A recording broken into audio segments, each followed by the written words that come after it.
મચ્છુની અણધારી આફત 11 ઓગસ્ટ 1979 મોરબીના ઇતિહાસનું એ કાળું પાનું જ્યારે મચ્છુ નદીના પેટાળમાંથી છૂટ્યો હતો એક અણધારી આફતનો કાળ.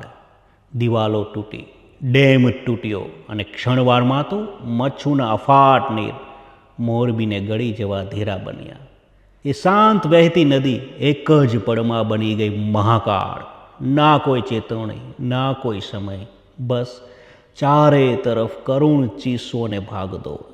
ઘરો, શેરીઓ, બાંધકામો બધું જ માટીના મોલ વહી ગયું. પાણીના એ ભયાનક તાંડવમાં જૂટવાઈ ગયા હજારો શ્વાસ. માતાઓની ગોદ સૂની થઈ, બાળકોના કલરવ વિલાઈ ગયા.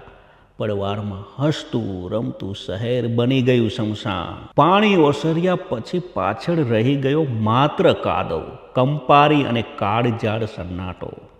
કાળજીના એ ડાઘા આજે પણ મચ્છુના કાંઠે જીવે છે, જે સંભળાવે છે માનવ લાચારી અને પ્રકૃતિના મહાકોપની એક સ્વયંભૂ અમર દર્દનાક કથા. નમસ્કાર, અસ્તુ, ઓમ શાંતિ શાંતિ શાંતિ.